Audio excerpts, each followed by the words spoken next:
Selamat malam, Bapak, Ibu, Saudara, Saudari, adik-adik kekasih Tuhan Yesus, Jemaat GKAI Ciputat yang berbahagia.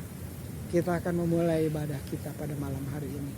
Sebelum kita berdoa, bersama kita menaikkan pujian. Mohon Roh Kudus hadir di tengah-tengah kita. Dalam hatiku, dalam hatimu, di tengah-tengah rumah tangga kita masing-masing. Roh Kudus, kau hadir di sini.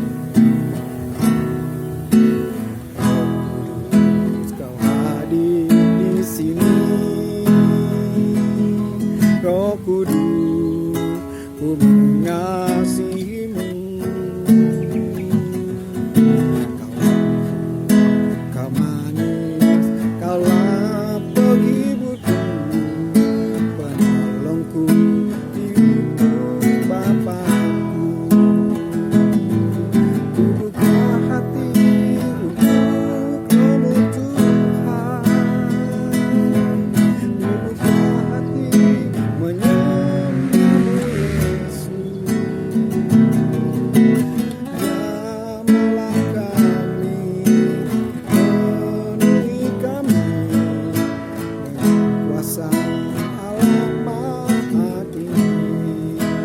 Sekali lagi.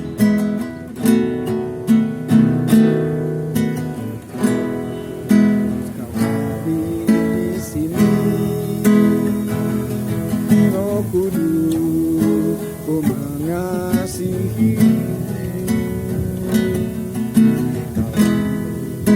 Kau manis, kaulah penghiburku, penolongku, diutus Bapakku.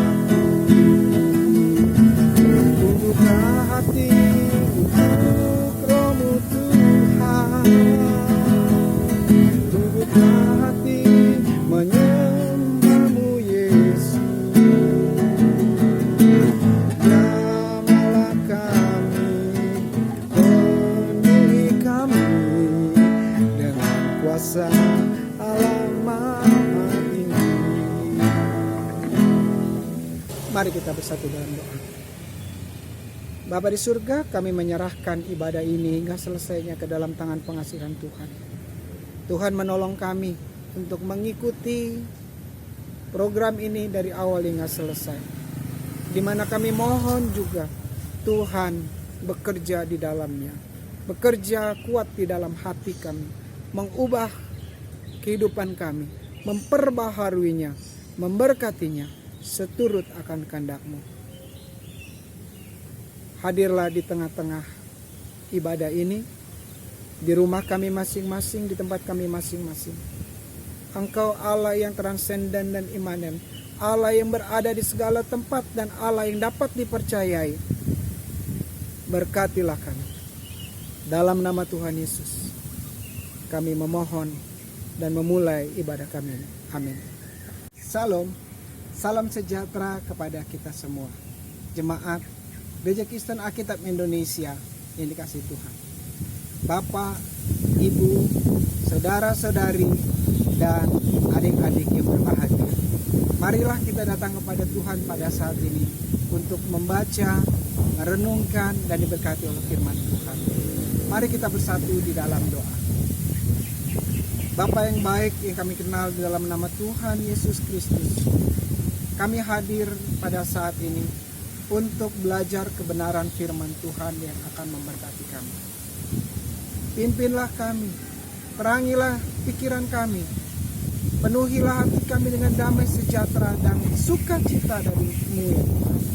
Ya Allah Roh Kudus, bimbinglah hingga selesainya nanti. Dalam nama Tuhan Yesus. Amin. Bapak, Ibu, Saudara-saudari, adik-adik yang Tuhan Yesus kasihi, marilah kita membuka firman Tuhan yang terambil dari Injil Matius pasal yang ke-6. Kita akan bersama-sama merenungkan, menggumuli 2 ayat dari Matius pasal yang ke-6, ayat yang ke-24 dan 25. Saya masih tunggu. Matius pasal yang ke-6, ayat yang ke-24 dan ayat yang ke-25. Kalau sudah dapat, saya mengundang kita untuk membaca bersuara. Saya di tempat ini membaca bersuara dan jemaat yang berbahagia pun membaca bersuara di tempat masing-masing.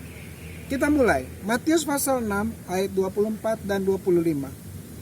Tak seorang pun dapat mengabdi kepada dua tuan. Karena jika demikian ia akan membenci yang seseorang dan mengasihi yang lain. Dan ia akan setia pada yang seorang dan tidak mengindahkan yang lain.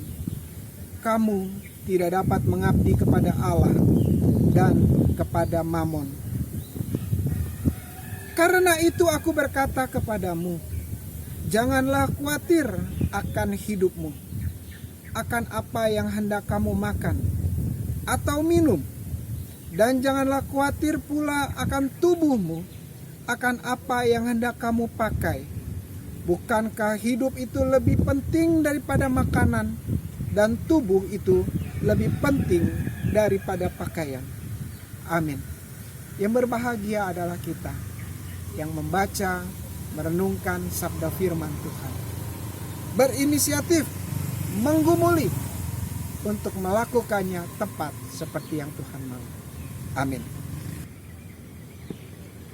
Di tengah dampak pandemi COVID-19 yang sedang melanda negara kita, menghasilkan banyak hal baru, banyak perubahan-perubahan yang tak terduga, seperti halnya kesulitan ekonomi. Pandemi COVID-19 yang terjadi pada saat ini berdampak kepada ekonomi. Ekonomi menjadi morat-marit. Ekonomi menjadi tidak terprediksi. Dalam hal apa? Dalam hal pekerjaan.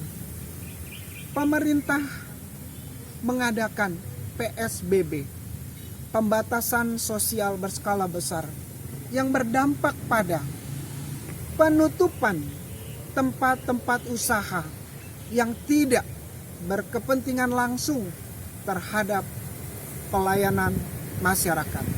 Usaha-usaha kecil menengah selain perbankan, lembaga kantor pemerintahan yang menyelenggarakan kegiatan sosial seperti rumah sakit, pemadam kebakaran, layanan-layanan pemerintah lainnya ditutup, dibatasi jam kerjanya, bahkan didorong untuk menutup usahanya sementara waktu. Hal ini berdampak kepada otomatis pendapatan dari karyawan tersebut, baik itu berupa gaji bulanan atau juga berupa pendapatan harian. Jemaat terkasih, Lembaga Alkitab Indonesia memberikan judul untuk perikop yang kita baca, harta di sorga. Di sana penulis kitab Matius mengatakan, janganlah kamu mengumpulkan harta di bumi, tetapi kumpulkanlah bagimu harta di sorga. Di bumi itu sementara waktu, di sorga itu kekal selama-lamanya.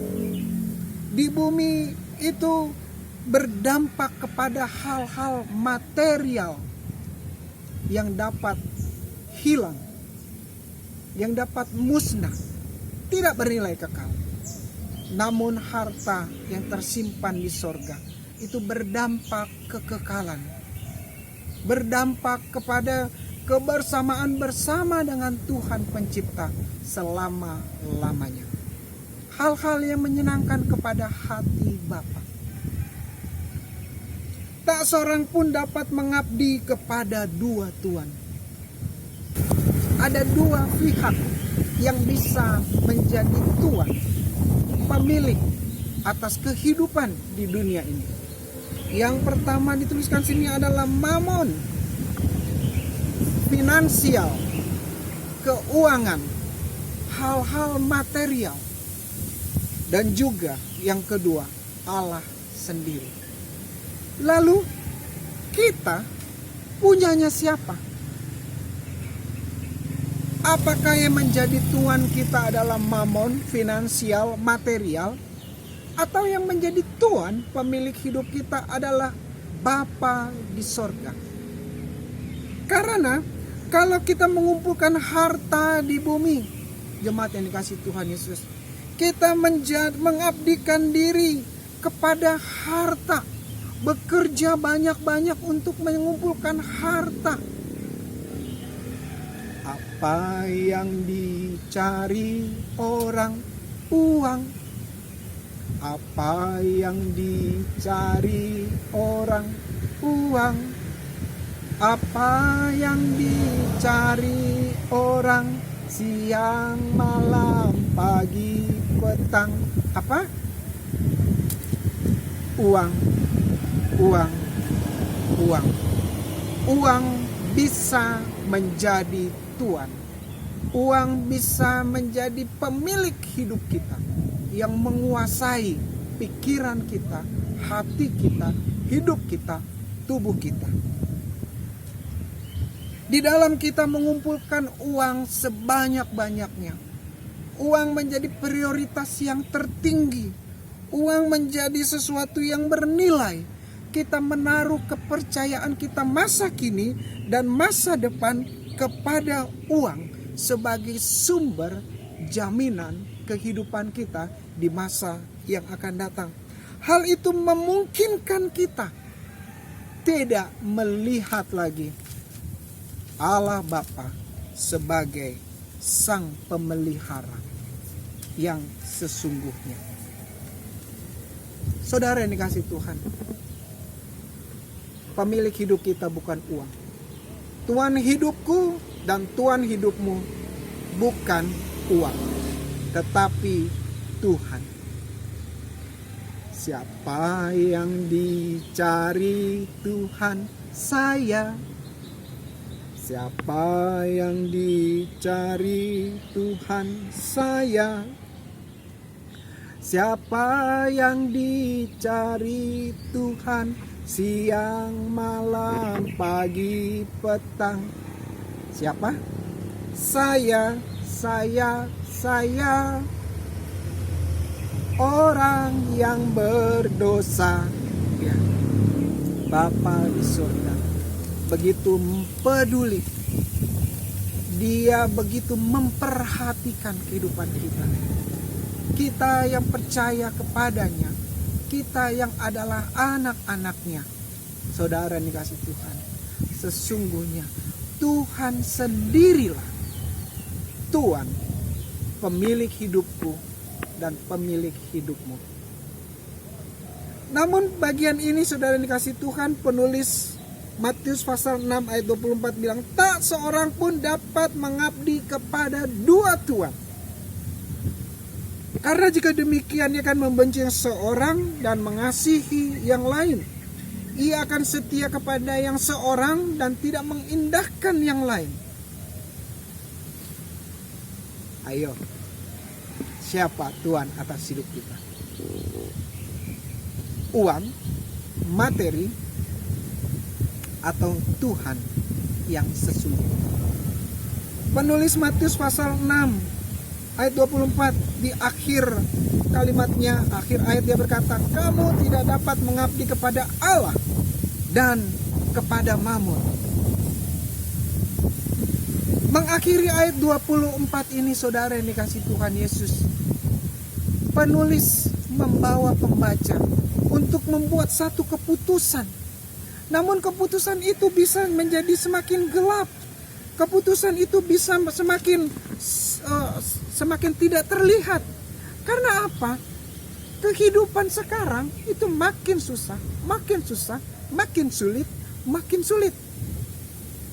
Sehingga seolah-olah kita tidak bisa lagi melihat Tuhan hadir di dalam kehidupan anak-anaknya.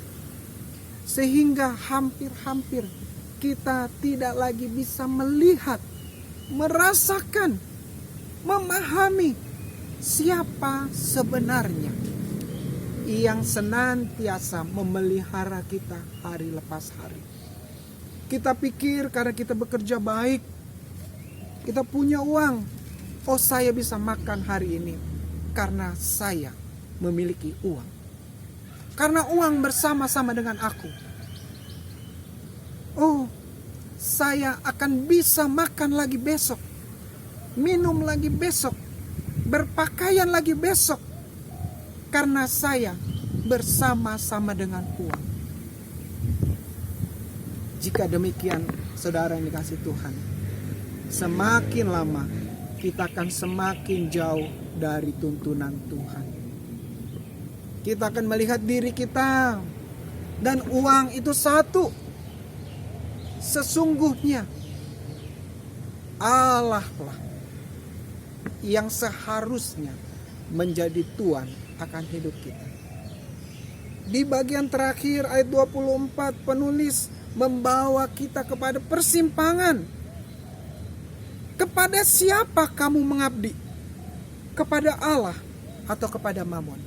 Puji Tuhan, penulis tidak meninggalkan pembacanya berada di persimpangan kepada Allah atau kepada Mamon. Tapi di ayat 25, puji Tuhan, dimulai dengan kata karena.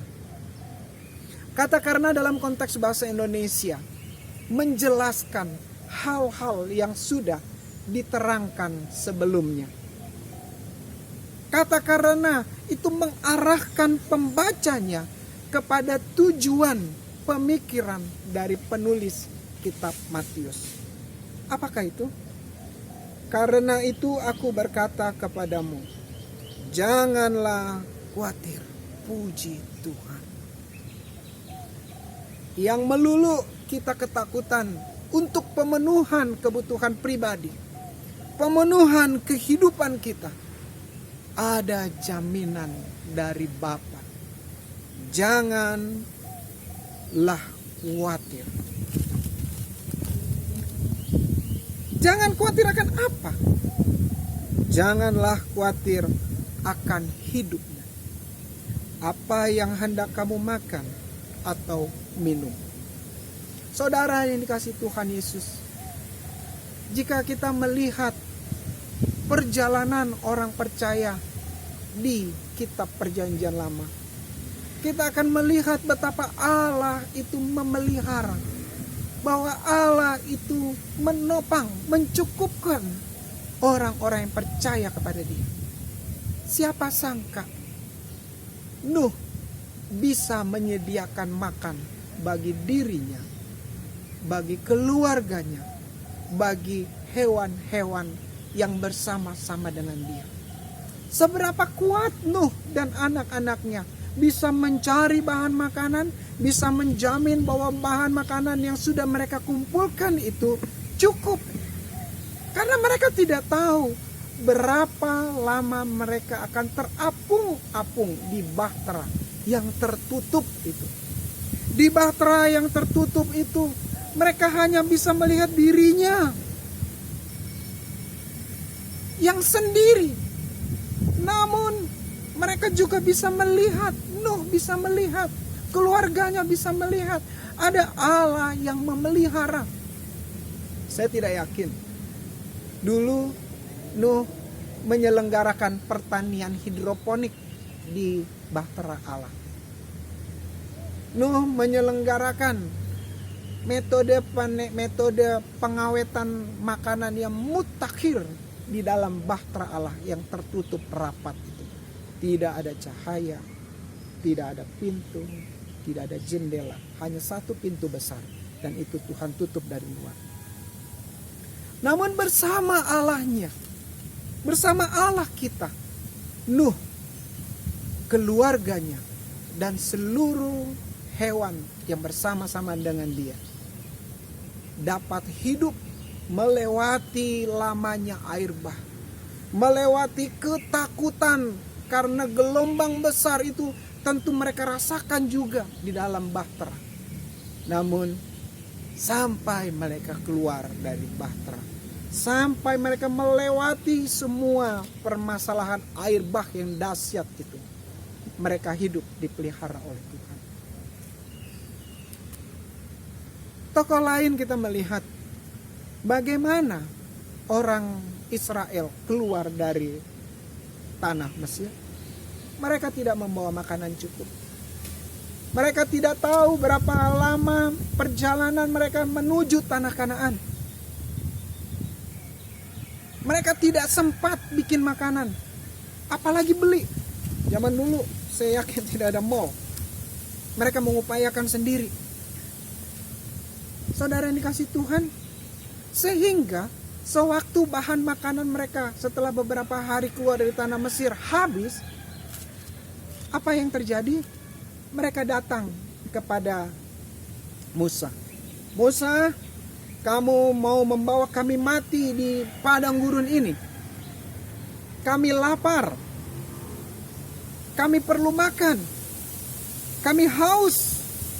Kami perlu minum. Kami perlu kebutuhan hidup yang mendasar, yaitu makan dan minum. Jemaat yang dikasih Tuhan, Allah kita Allah yang dahsyat. Dia mengirimkan mana roti sorga dari atas, mencukupkan kebutuhan orang Israel. Dia mengirimkan burung puyuh pada sore hari. Tuhan mengirimkan makanan yang cukup bagi mereka. Puji Tuhan. Maka di persimpangan penulis kitab Matius, kamu mau pilih mengabdi kepada siapa? Kepada Allah atau kepada Mammon? Janganlah khawatir akan hidupmu, akan apa yang hendak kamu makan atau minum. Yang kedua, janganlah khawatir pula akan tubuhmu, akan apa yang hendak kamu pakai. Saudara yang dikasih Tuhan, Bapa yang kekal, dialah yang empunya hidup kita. Bapa yang kekal itu juga yang menciptakan kita dari debu yang tidak bermakna, yang tidak berarti, namun dibentuk oleh tangan Tuhan yang kuat. Diberi nafas kehidupan, dijadikannya makhluk yang termulia dari segala ciptaannya yang lain. Alam semesta ini, hewan, tumbuhan, bahkan para malaikat, manusia adalah kekasihnya yang tertinggi, ciptaannya yang termulia. Tubuh kita ini dimulai dari debu tanah yang tidak bermakna sama sekali. Namun di dalam Tuhan, di dalam rancangannya, kita menjadi pribadi-pribadi yang berharga, yang mulia. Bahkan Bapa mengutus anaknya dari sorga turun ke dunia yang fana, menghapus dosa manusia, dosa saya, dosa saudara dulu, sekarang dan yang akan datang, dosa dunia ini dulu, sekarang dan yang akan datang, melalui kematian putranya yang tunggal, Yesus Kristus, Tuhan, juru selamat kita, gembala kita yang baik. Bagian yang kedua, penulis katakan, janganlah khawatir akan tubuhmu. Tubuh kita pakai apa sih? Pakai pakaian ya? Perlu makan minum ya? Bukankah hidup lebih penting daripada makanan dan tubuh lebih penting daripada pakaian? Ayat 26 di sini dikatakan, pandanglah burung-burung di langit yang tidak menabur dan tidak menuai, tidak mengumpulkan bekal, namun diberi makan. Konteks dari penulis kitab Lukas berkata, dituliskan sana, burung gagak. Dalam konteks Ibrani, burung gagak itu adalah burung yang najis, saudara yang dikasih Tuhan. Sehingga burung gagak itu selalu diasumsikan dengan hal-hal yang menakutkan, hal-hal yang mengkhawatirkan, diwakili dengan burung gagak. Burung gagak yang tidak layak, yang najis dalam konteks Ibrani, dipelihara oleh Tuhan. Apalagi kita, saya, saudara, yang dikasihi Tuhan, yang ditebus Tuhan dari dosa, yang diselamatkan Tuhan dari dunia yang penuh dengan kekacauan. Terlebih kita yang dikasihi Tuhan, yang dipelihara oleh Dia, yang ada di dalam pikiran dan hatinya, yang diselamatkannya. Tentu kita melebihi dari burung gagak. Kalau orang cemar saja dijaga, dipelihara oleh Tuhan, terlebih kita. Selanjutnya juga di sini bicara mengenai tubuh, itu mengenai pakaian. Bunga bakung yang tidak bekerja, tidak memintal, namun di dalam kemegahan Salomo tidak berpakaian seindah dari bunga bakung itu. Bunga ini tumbuh satu hari, kemudian besok sudah tidak ada lagi. Namun kesemarakannya, pesona keindahannya melebihi dibandingkan dengan pakaian Raja Salomo. Saudara yang dikasihi Tuhan, bagian yang pertama, mari kita membuat satu pilihan. Siapakah yang menjamin hidup kita? Uang atau Tuhan? Materi atau Tuhan?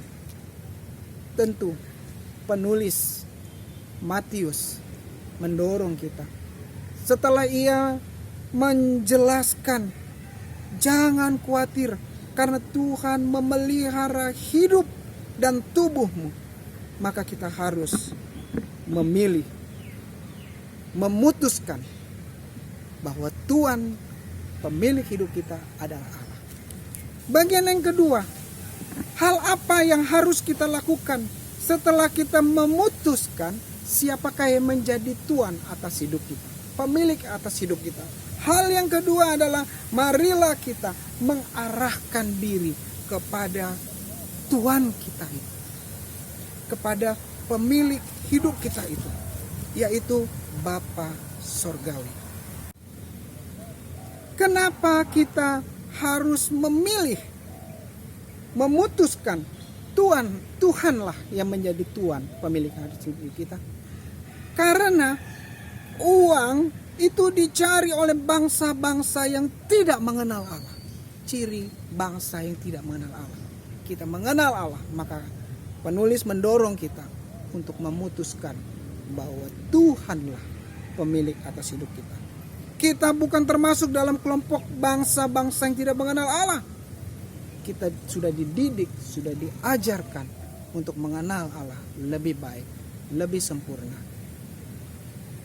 Hal yang kedua, setelah kita memutuskan bahwa Tuhanlah yang menjadi pemilik hidup kita, hal yang kedua adalah kita mulai mengarahkan hidup kita, mengarahkan seluruh hidup kita kepada kesenangannya Tuhan.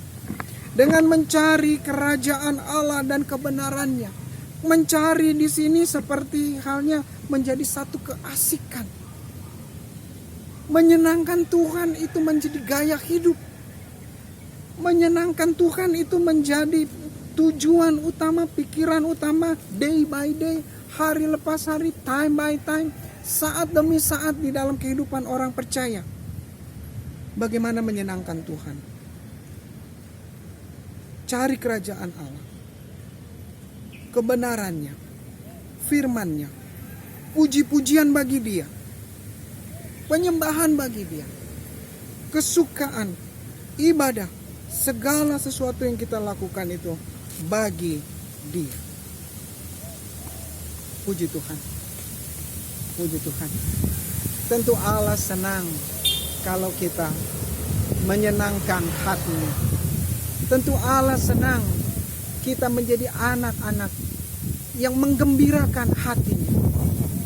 Karena kita pun anak-anak yang sudah dipelihara oleh Tuhan, maka timbal balik kita, pengabdian kita kepada Tuhan adalah juga menyenangkan hatinya.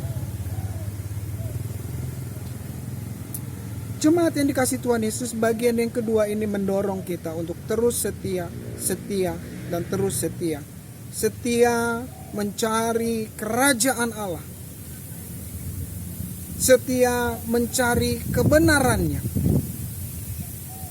dengan sepenuh hidup kita, dengan sepenuh tubuh kita, segala aktivitas kita, pekerjaan kita, semata-mata untuk kesenangan. Hal yang ketiga, Tuhan bilang jangan khawatir. Tuhan bilang cari kehendakku. Dan yang ketiga, Tuhan bilang maka semuanya akan ditambahkan kepadamu. Hal-hal yang mengkhawatirkan hidupmu akan dicukupkan. Hal-hal yang mengkhawatirkan tubuhmu akan didandani. Semuanya Tuhan sediakan. Ada bagian kita, ada bagian Tuhan. Bagian kita adalah membaca, merenungkan, melakukan apa yang menjadi kehendak Tuhan dengan bekerja, berkarya sebaik-baiknya. Bagian Tuhan adalah memberkati, mengasihi, menyenangkan hati kita, di mana kita juga menyenangkan hatinya. Ada 3 hal. Yang pertama, mari kita putuskan kepada siapa kita menjadikan dia Tuhan dan pemilik hidup kita. Kalau kita sudah menjadikan dia Tuhan dan pemilik hidup kita, maka janganlah khawatir.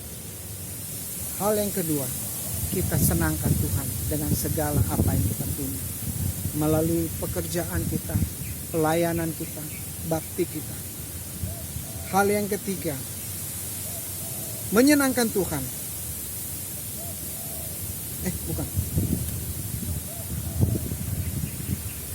Hal yang ketiga, kita tahu bahwa Tuhan akan bersama-sama dengan kita. Melampaui segala kekhawatiran. Melampaui segala kekhawatiran kita hari ini dan besok. Kekhawatiran adalah satu sikap. Bersama dengan Tuhan, kita akan bisa melewati kekhawatiran hidup kita. Sekalipun pandemi COVID-19 masih berjalan, sekalipun kesulitan hidup masih ada, sekalipun sakit penyakit dan tekanan ekonomi masih ada, percayalah, jadikan Tuhan pemilik hidupmu. Setialah kepada Dia, senangkan Dia, maka Dia akan memberkati. Kita berdoa. Bapa di surga, terima kasih. Berkatilah firman-Mu. Jadikanlah kami pelaku firman yang setia. Memang hidup kami diisi oleh kondisi-kondisi yang mungkin saja tidak menyenangkan, membuat kami khawatir. Namun kekhawatiran kami itu tidak berlebihan ya Tuhan. Kami mau membawa kekhawatiran kami bersama dengan Tuhan. Di dalam doa, bersama dengan Tuhan, dengan terus setia melakukan pelayanan. Bersama dengan Tuhan, kami menjalani kehidupan ini. Maka kekhawatiran kami akan menjadi ringan, karena Tuhan bersama-sama dengan kami. Di dalam nama Tuhan Yesus, kami bersyukur berdoa. Amin. Jemaat yang dikasihi Tuhan, kita sudah belajar bersama bahwa Yesuslah Tuhan, pemilik atas hidup kita. Dan mari kita mengakhiri ibadah pada malam hari ini dengan bersukacita, dengan bersama-sama menaikkan pujian. Yesus, Kau kebenaran yang menyelamatkanku. Kau memberikanku hidup dan pengharapan. Aku mau ikuti kehendak-Mu, menyatakan janji-Mu.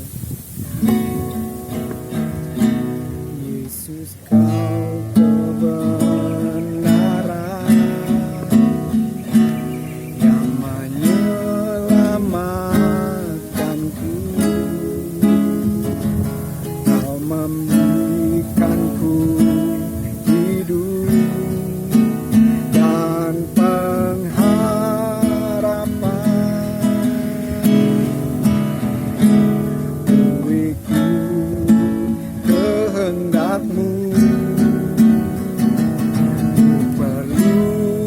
anugerahmu, nyatakan janjiku kepadamu.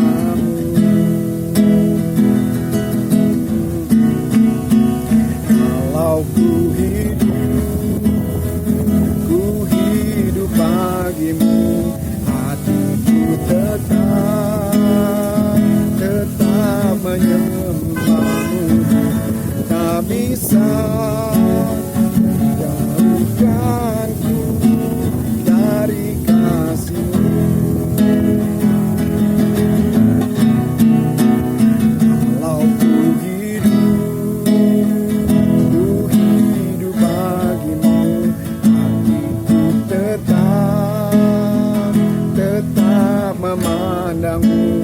Dunia tak bisa menjauhkanku dari kasih-Mu. Sekali lagi kita puji ini. Yesus, Kau kebenaran, menyelamatkanku, menentukan hidup dan pengharapan.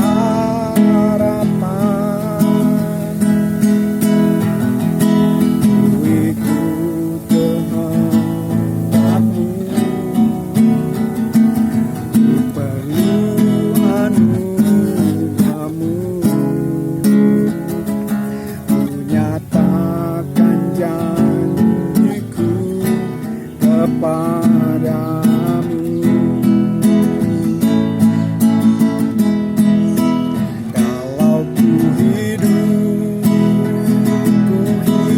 bagimu, hatiku tetap menyembahmu. Dunia tak bisa menjauhkanku dari kasih-Mu. Kalau ku hidup bagimu, hatiku tetap menyembahmu. Dunia tak bisa menjauhkanku dari kasih-Mu. Mari kita satu dalam doa. Bapa yang baik, terima kasih untuk ibadah pada malam hari ini. Berkatilah kami dan jadikanlah kami pelaku firman yang setia. Kami berdoa untuk bangsa dan negara kami di tengah-tengah pandemi COVID-19. Hikmat tuntunan Tuhan atas pemimpin bangsa kiranya memberkati pemimpin bangsa kami. Hikmat dan tuntunan Tuhan bagi penyelenggara pelayanan gerejawi, kepada setiap gereja, setiap para pelayan yang mengupayakan pelayanan firman Tuhan, Engkau memberkati. Tambah-tambahkan hikmat dan pertolongan-Mu. Kami berdoa untuk anak-anak Tuhan juga yang tentu juga mengalami dampak dari pandemi COVID-19. Tolonglah ya Tuhan, berkati ya Tuhan, nyatakan kasih dan kemurahan-Mu. Ini doa kami. Jadikanlah kami pelaku firman yang setia. Dalam nama Tuhan Yesus kami mengakhiri ibadah kami ini. Marilah bersama-sama kita mengucapkan doa Bapa kami. Bapa kami yang di sorga, dikuduskanlah nama-Mu, datanglah kerajaan-Mu, jadilah kehendak-Mu di bumi seperti di surga. Berikanlah kami pada hari ini makanan kami secukupnya. Dan ampunilah kami akan kesalahan kami, seperti kami juga mengampuni orang yang bersalah kepada kami. Dan janganlah membawa kami ke dalam pencobaan, tetapi lepaskanlah kami daripada yang jahat. Karena Engkau punya kerajaan dan kuasa dan kemuliaan sampai selama-lamanya. Amin. Tuhan Yesus memberkati.